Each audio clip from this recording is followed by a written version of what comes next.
Breaking news, 2 match হাতে রেখে final নিশ্চিত করল বাংলাদেশ। বিস্তারিত দেখুন পুরো ভিডিওতে। দর্শক, টানা জয় দিয়ে ত্রিদেশীয় সিরিজ শুরু করেছিল বাংলাদেশ অনূর্ধ্ব-19 দল। তবে তৃতীয় ম্যাচে দক্ষিণ আফ্রিকার কাছে হারে টাইগাররা যুবারা। এরপর জিম্বাবুয়েকে হারিয়ে আবারও জয়ে ফিরল আজিজুল হাকিম তামিমের দল। এই জয়ে 6 পয়েন্ট নিয়ে 2 ম্যাচ হাতে রেখেই ফাইনাল নিশ্চিত করল বাংলাদেশ। হারারে স্পোর্টস ক্লাব মাঠে টস হেরে আগে ব্যাট করতে নেমে 22 ওভারে 3 বলে সবকয়টি উইকেট হারিয়ে 89 রান করে জিম্বাবুয়ে অনূর্ধ্ব-19 দল। দলের হয়ে সর্বোচ্চ 26 রান করেন নাথানিয়েল হাবলাঙ্গানা।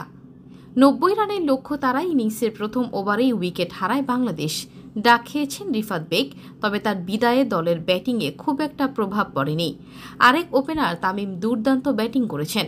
তিনি ব্যক্তিগত 50 থেকে মাত্র 3 রান দূরে থাকতে জয়ের বন্দরে পৌঁছে যায় দলটি।